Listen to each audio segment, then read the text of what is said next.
Shalom, nous allons ouvrir nos Bibles dans le livre des Rois, 2 Rois chapitre 6. Nous prendrons du verset 5 au verset 7.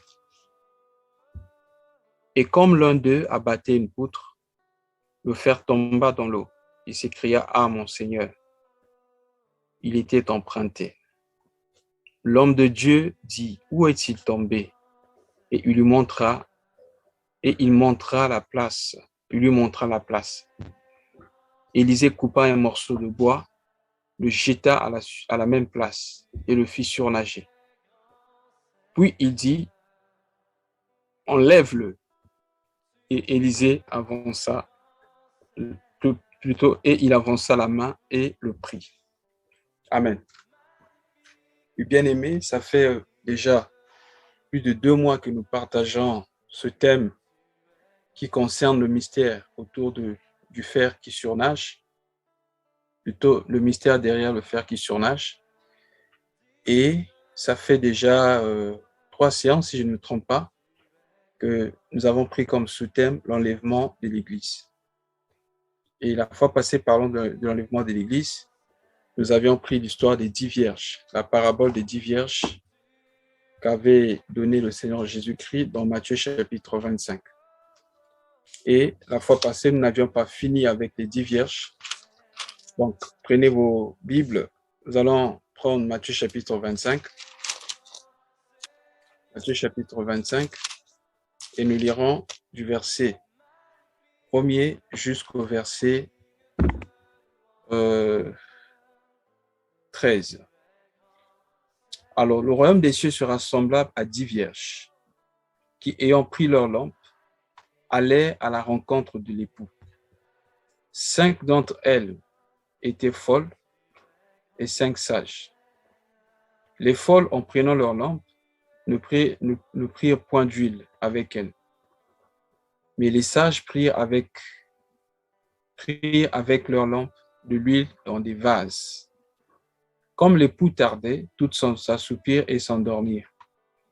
Au milieu de la nuit, on cria: « Voici l'époux, allez à sa rencontre. » Alors toutes ces vierges se réveillèrent et préparèrent leur lampe.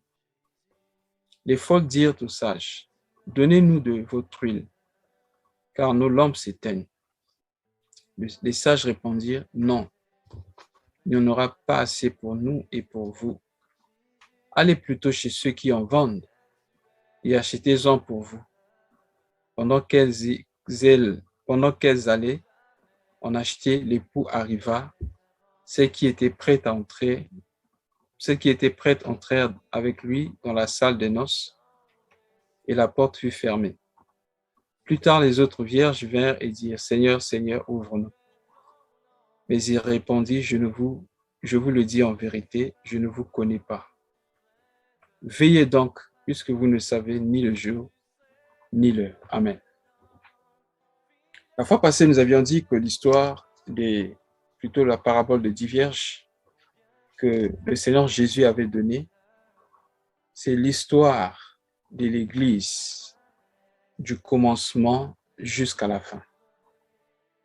En effet, c'est la portion de la prophétie qui concerne le temps de l'Église sur terre et ce que l'Église va connaître dans les cieux. Parce que la parabole commence par: alors les 10 vierges ayant pris leur lampe pour aller à la rencontre de l'époux. Nous savons tous qu'on utilise la lampe la nuit. Donc lorsque nous voyons la nuit représente la disparition du soleil. Et le soleil de la justice qui représente le Seigneur Jésus-Christ est parti. Donc maintenant, la nuit, pour marcher, nous avons besoin de la lampe. Donc c'est le temps ou la dispensation de l'Église. Il n'y avait qu'un seul message. C'était quoi le message? Aller à la rencontre de l'époux. Donc le message de l'Évangile consiste à préparer les saints pour rencontrer le Seigneur. Il n'y a pas un autre évangile.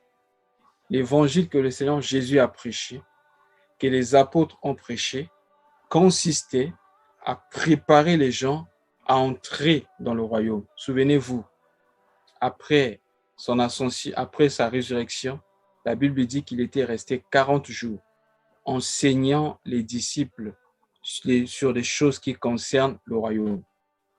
Voilà pourquoi nous devons faire très, très attention en ce temps de la fin. Il y a plusieurs évangiles maintenant. Et il y a même des évangiles qui renversent l'évangile de Christ. Mais l'apôtre Paul a dit, je m'étonne de ce que vous vous détourniez si vite pour passer à un autre évangile. Je crois que c'est dans Galates chapitre 1. Je peux prendre du verset 6 jusqu'au verset 10. Il dit comme s'il y avait un autre évangile. En effet, il n'y a pas d'autre évangile. Il n'y a pas un autre évangile. Mais il y a des gens qui vous troublent et qui veulent renverser l'évangile de Jésus-Christ. Il dit, si nous venons vous annoncer un autre évangile que nous vous avons déjà annoncé, il dit, même si c'est un ange qui descend du ciel, que celui-ci soit anathème. Il n'y a pas un autre évangile. Donc l'évangile consiste à préparer l'épouse à la rencontre de l'époux. L'évangile consiste à préparer l'Église à rencontrer le Seigneur Jésus-Christ. Donc, depuis le commencement de leur marche, c'était un seul message. Et quel était ce message? Prenez vos lampes, allez à la rencontre de l'époux.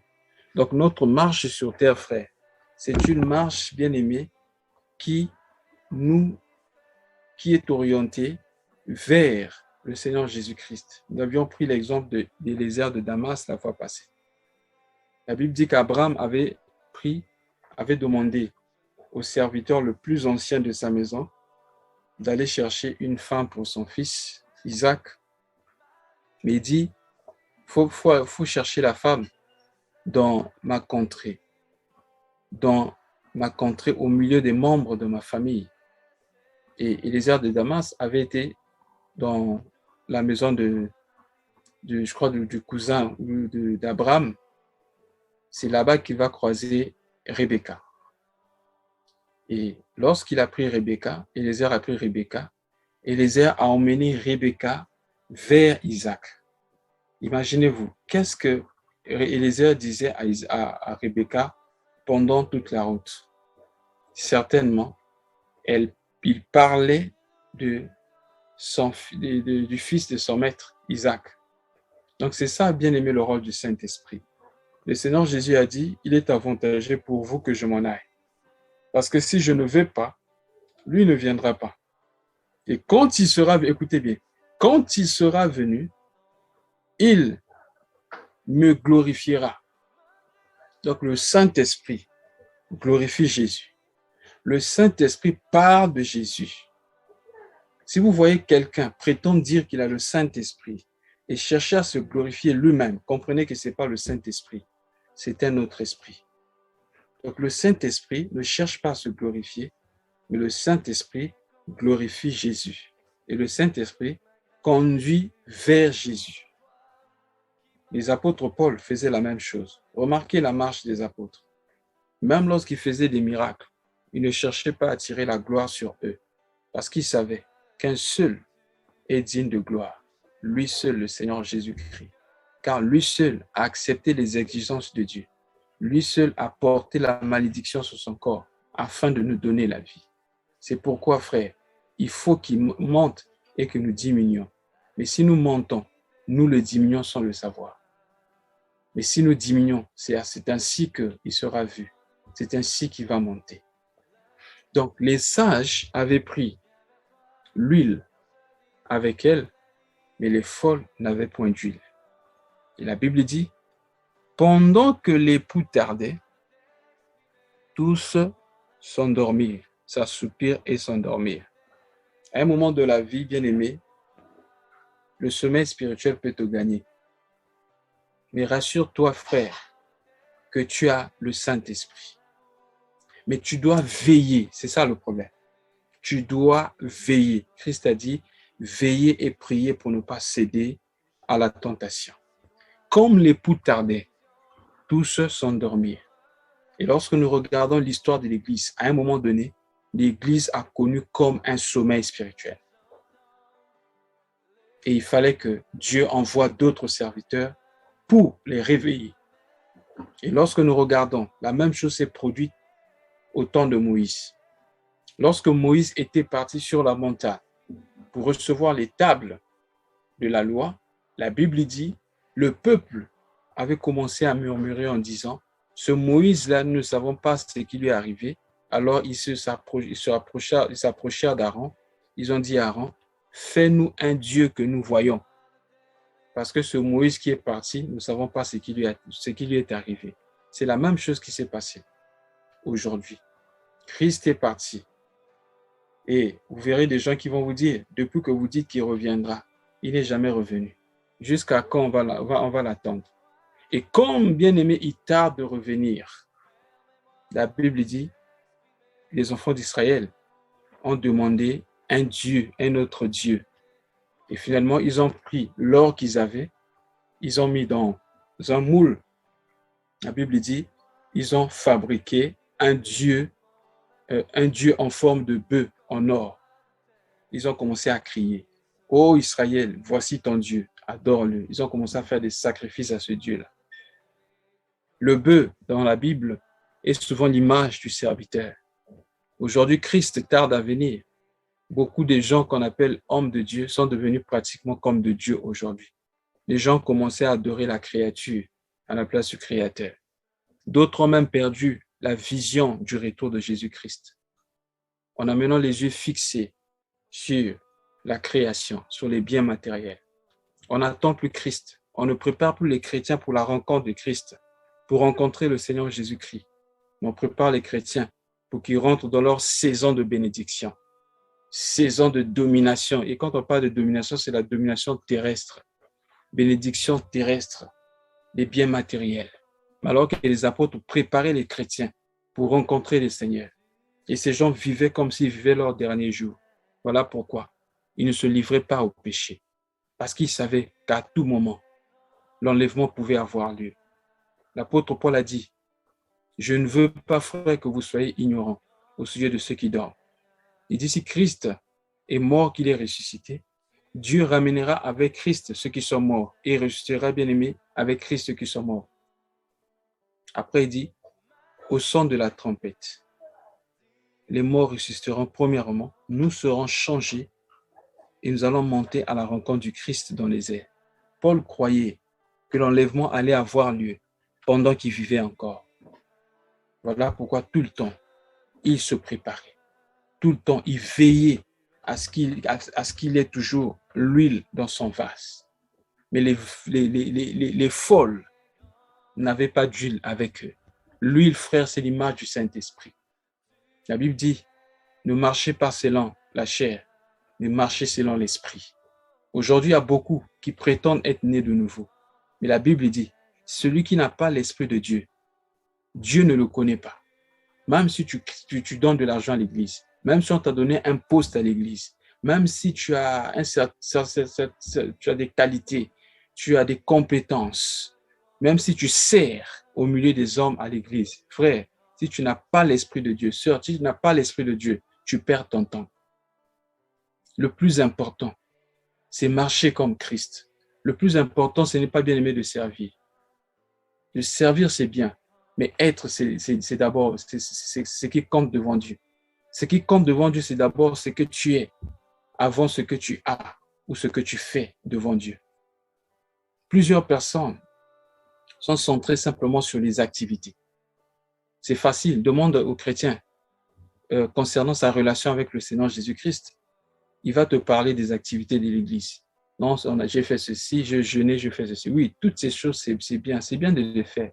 Mais bien aimé, quelle est ta relation personnelle avec le Seigneur? C'est ce qui déterminera, frère, si tu seras enlevé ou pas. Les apôtres, eux, ils vivaient tout le temps dans la crainte de Dieu. Ils lavaient leur robe. Regardez la différence ici entre les vierges folles et les vierges sages. Les vierges folles n'avaient pas d'huile, alors que les vierges sages avaient l'huile dans leur vase. Les vases ici, frère, ce sont nos corps. Lisons quelque chose, frère, pour comprendre cela. Dans 2 Corinthiens, pour comprendre ce que c'est, ce que représentent les vases. 2 Corinthiens chapitre 4, du verset 6. Bon, je commence à partir du verset 5 jusqu'au verset 10. La Bible dit ceci. Nous ne nous prêchons pas nous-mêmes. Nous ne nous prêchons pas nous-mêmes. C'est Jésus-Christ le Seigneur que nous prêchons. Et nous nous disons vos serviteurs à cause de Jésus. Car Dieu qui a dit, la lumière brillera au sein des ténèbres, a fait briller la lumière dans nos cœurs pour faire resplendir la connaissance de la gloire de Dieu sur la face de Christ. Nous portons ce trésor dans des vases de terre, afin que cette grande puissance soit attribuée à Dieu et non pas à nous. Nous sommes pressés de toute manière, mais non réduits à l'extrémité. Dans la détresse, mais non pas dans le désespoir. Persécutés, mais non abandonnés. Abattus, mais non perdus. Portant toujours avec nous dans notre corps la mort de Jésus, afin que la vie de Jésus soit aussi manifestée dans notre corps. Amen. Vous voyez, frère, l'apôtre Paul dit, nous ne nous prêchons pas nous-mêmes. Lorsqu'on prend la parole pour parler de Dieu, on ne se prêche pas. Ce n'est pas nous que nous voulons mettre en avant, mais nous prêchons Christ. Donc, si vous voyez quelqu'un, commencez à parler de lui. Comprenez que cette personne n'a pas le Saint-Esprit. Les enfants d'Israël, pendant qu'ils marchaient dans le désert, la Bible dit, la journée, ils étaient conduits par la colonne de nuée et le jour, ils étaient conduits par la colonne de feu. C'est pourquoi la Bible dit, marchez selon l'esprit et non selon la chair. Parce que celui qui marche selon l'esprit ne marchera pas selon la chair. Et la Bible dit, or, les œuvres de la chair sont manifestes. Quelles sont les œuvres de la chair? Et ce sont des œuvres qu'on pouvait retrouver dans la vie des vierges folles. Parce que les vierges folles n'avaient pas d'huile. Donc, c'est l'image des gens qui attristent tout le temps le Saint-Esprit. Galates chapitre 5, du verset 16, je vais prendre jusqu'au verset 21. Je dis donc, marchez selon l'esprit et vous n'accomplirez pas les désirs de la chair. Car la chair a des désirs contraires à ceux de l'esprit. Et l'esprit en a des contraires à ceux de la chair. Ils sont opposés entre eux, afin que vous ne fassiez pas ce que vous voudrez. Si vous êtes conduit par l'esprit, vous n'êtes point sous la loi. Or, les œuvres de la chair sont manifestes. Ce sont l'impudicité, l'impureté, la dissolution, l'idolâtrie, la magie, les inimitiés, les querelles, les jalousies, les animosités, les disputes, les divisions, les sectes, l'envie, les excès de table, les choses semblables. Je vous le dis d'avance, comme je l'ai déjà dit. Ceux qui commettent de telles choses n'hériteront point le royaume de Dieu. Dans la Bible dit les effets de la chair, les œuvres de la chair sont manifestes. Ce sont l'impudicité, l'impureté, les dissolutions, l'idolâtrie, la magie. Vous savez de quoi on parle ici. Mais touchons un peu l'idolâtrie. Un idolâtre, c'est celui qui a quelque chose dans sa vie qu'il considère plus que Dieu. C'est ça l'idolâtrie. Et la Bible dit, je crois que c'est dans Colossiens chapitre 3, verset 5, que l'amour excessif de l'argent, la cupidité est une idolâtrie devant Dieu. L'impureté. Il y a plusieurs sortes d'impureté. Ça peut être, bien-aimé, ce que tu vois à la télé. C'est facile, bien-aimé, de vivre la vie de Christ. Donc, avant de faire toute chose, tu dois te poser la question. Si Christ était à ma place, est-ce qu'il peut faire cela? Avant de suivre une émission, pose-toi la question. Est-ce que je peux inviter Christ à mes côtés pour suivre cela? Avant d'aller quelque part, demande-toi, est-ce que Christ peut aller là-bas? Est-ce que Jésus peut m'accompagner là-bas? Pourquoi? Parce que ton corps est le temple du Saint-Esprit. Alors fais attention à ton corps, tu ne peux pas l'emmener où tu veux. Mais bien aimé, tu dois être conduit par l'Esprit. La Bible dit, n'attristez pas le Saint-Esprit de Dieu, par lequel vous avez été scellés pour le jour de la rédemption. Les inimitiés, Des gens avec qui vous ne vous entendez pas. Et tu penses que c'est normal. Oh non, il m'a trop fait du mal. Tu gardes rancune. Frère, la Bible dit, si vous ne pardonnez pas, votre Père qui est dans les cieux ne vous pardonnera pas non plus. Le manque de pardon peut te faire rater le ciel. Le manque de pardon peut te faire rater l'enlèvement de l'Église. Les querelles, les jalousies, la magie. La magie ici prend en compte aussi la sorcellerie. J'ai vu des gens comme ça qui viennent à l'église, qui sont sorciers conscients, mais qui ne veulent pas se dévoiler. Ils font marcher les hommes de Dieu. Ils ne veulent pas dire la vérité. Frère, le premier pas pour la délivrance, le premier pas, je dis bien, c'est la sincérité et l'honnêteté. Il faut dire la vérité, il faut dire exactement ce que tu as fait pour connaître ta délivrance. Certaines personnes, lorsqu'elles confessent les péchés, c'est de façon superficielle. Vous avez vu ce que nous avons lu dans 2 Rois chapitre 6. Lorsque le fer est tombé, l'homme de Dieu lui a dit, où est-il tombé? Donc, pour que le fer surnage, il fallait montrer exactement l'endroit où le fer était tombé. Tu dois dire exactement ce que tu as fait. Ce n'est pas dit simplement prier pour moi, j'ai péché. Tu as péché, tu as fait quoi? Exactement, dis exactement ce que tu as fait. C'est ainsi que la délivrance viendra. Car il est écrit dans Proverbe chapitre 28, verset 13. Celui qui cache ses transgressions ne prospère point, mais celui qui les avoue et les délaisse obtient miséricorde. Vivre une vie cachée, double face. Au milieu des frères, tu as une autre face, un autre langage. Et dès que tu sors du milieu des frères, tu changes de langage. Frère, tu te caches devant qui? Dieu, devant Dieu, rien n'est caché. Devant Dieu, on ne peut rien cacher, frère. L'hypocrisie peut te faire rater le ciel. Les animosités, les sectes, les divisions, l'envie, l'ivrognerie. Tu aimes toujours les boissons enivrantes. Et quelquefois, il y a des gens qui disent, non, trouvez-moi un passage qui dit ne fumez point ou ne prenez pas l'alcool. La Bible dit simplement de ne pas abuser. Oh frère, ne marchez pas selon la chair. Celui qui nourrit la chair récoltera de la chair la corruption ou la mort spirituelle. Mais celui qui nourrit l'esprit récoltera de l'esprit la vie éternelle. Les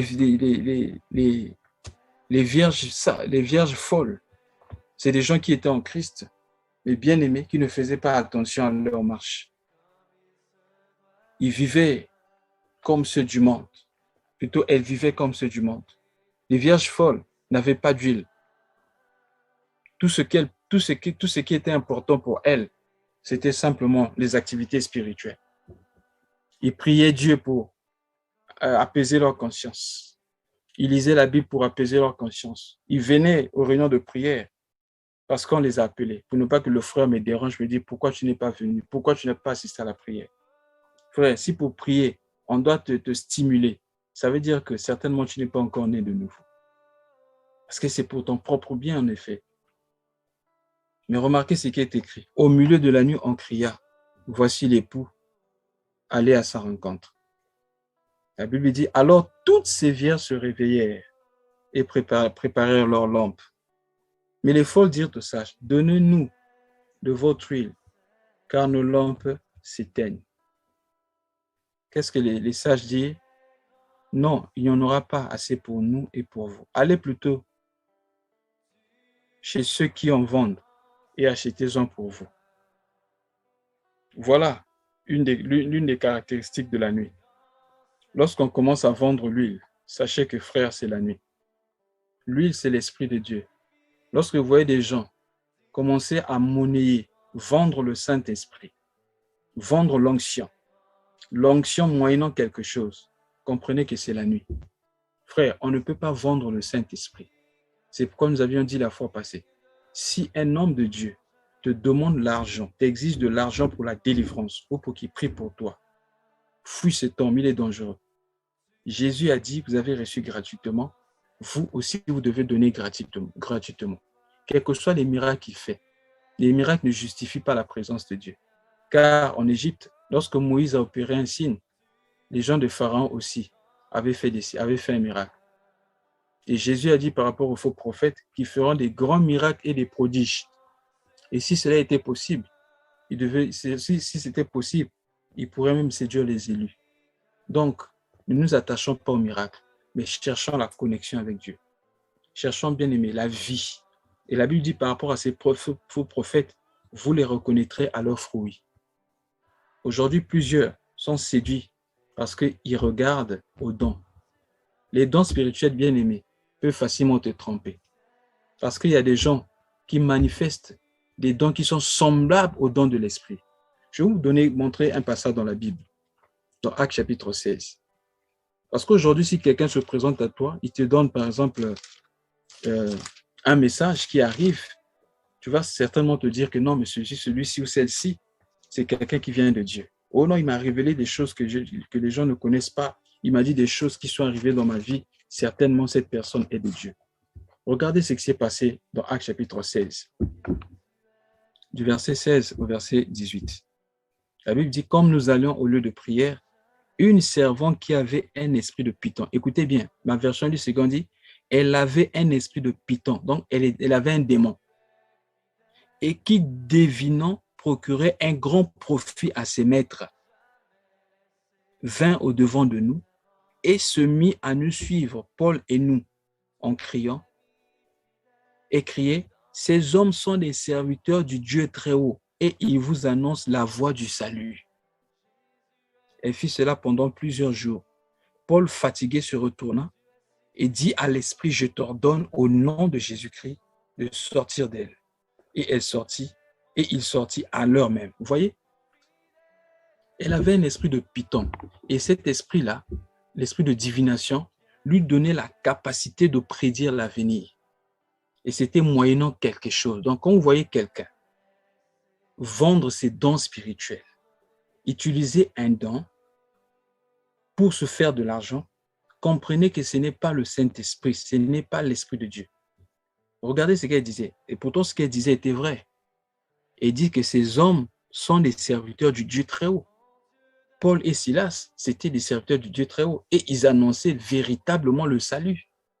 Mais Paul ne s'est pas contenté de ce que disait cette femme. Faisons très attention. N'écoutons pas ce qui sort simplement de la bouche, mais examinons l'esprit qui est derrière. Jean-Baptiste a dit, je suis la voix de celui qui crie dans le désert. Donc, n'écoutons pas seulement la voix, mais écoutons celui qui crie. C'est très important. Examinons toutes choses, frères. La Bible dit, ne mettez pas foi à tout esprit, mais éprouvez les esprits pour savoir s'ils sont de Dieu. Car aujourd'hui, dans le monde, il y a plusieurs faux prophètes. Tout le monde marche maintenant avec la Bible. Tout le monde tient la Bible. Tout le monde parle le nom de Dieu. Mais est-ce que c'est l'Esprit de Dieu qui est derrière? Faisons très attention. Les vierges sages avaient l'huile, mais les vierges folles n'avaient pas d'huile. Mais on leur a demandé d'aller acheter, c'est ceux qui en vendent. Parce qu'en ce temps de la fin, vous verrez plusieurs personnes qui vont vendre les choses spirituelles. Mais l'esprit, frère, on ne peut pas l'acheter.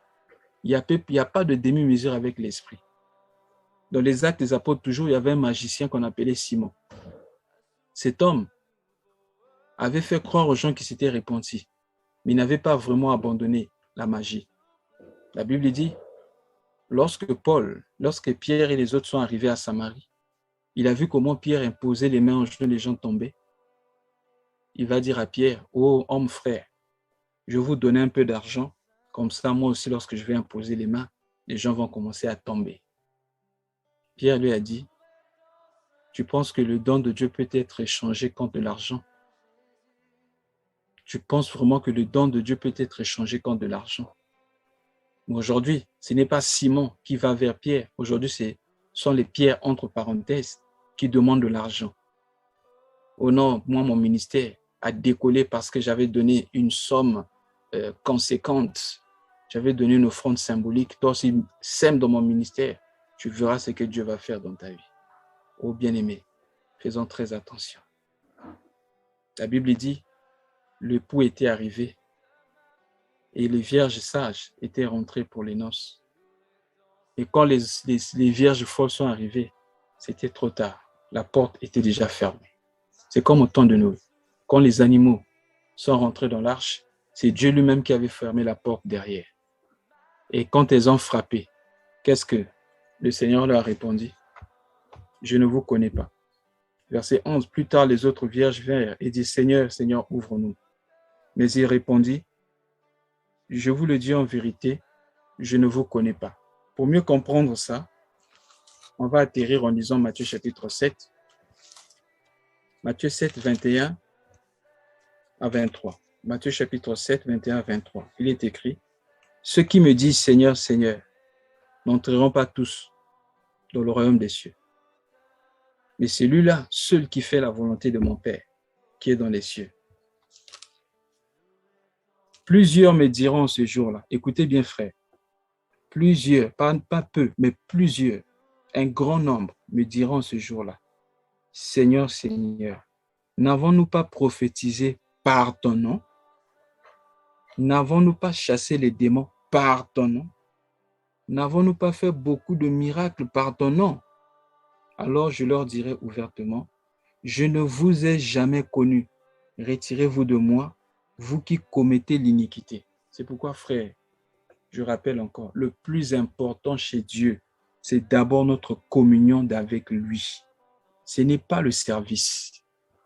L'homme n'avait pas été créé parce que Dieu avait besoin d'un serviteur. Mais l'homme fut créé parce que Dieu avait besoin de communion. Voilà pourquoi l'homme fut créé le 6e jour et le 7e jour.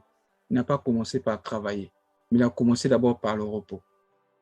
Donc en Dieu, nous commençons par nous reposer, l'adorer, rentrer, le connaître en profondeur et ensuite nous rentrons dans le travail. C'est ça, bien aimé, le principe de Dieu.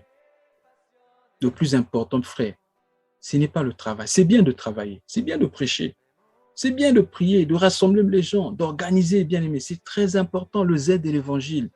Mais la Bible dit, vous devez retenir l'évangile, le message tel que nous vous l'avons prêché, autrement vous aurez cru en vain. Imagine un peu, tu as prophétisé, tu as emmené beaucoup d'âmes au Seigneur, tu as chassé beaucoup de démons. Tu as prêché à la dernière minute que le Seigneur te dise, pas que je ne te connais plus, mais je ne t'ai jamais connu. Pourquoi? Parce que tu ne faisais pas la volonté de Dieu. Parce que tu ne marchais pas dans la crainte de Dieu. La Bible dit, l'homme ne doit pas se vanter du lendemain. Le lendemain prendra soin de lui-même. La Bible dit encore, enseigne-nous à bien compter nos jours, afin que nous appliquions nos cœurs à la sagesse. Est-ce que ta vie est droite aujourd'hui devant le Seigneur? Si l'enlèvement arrive maintenant, est-ce que tu es sûr de partir? Alors, qu'est-ce qui t'empêche? Débarrasse-toi de cette chose. Demande pardon au Seigneur. S'il faut régler avec les gens, arrange-toi à régler les problèmes. Vis comme si c'était ton dernier jour. Prépare-toi, bien-aimé, pour la rencontre du Seigneur. Jésus revient bientôt. Tous les signes sont là. Alors, lavons nos robes. Soyons prêts pour la rencontre du Seigneur. Que Dieu vous bénisse. Nous continuerons prochainement s'il le permet. Amen.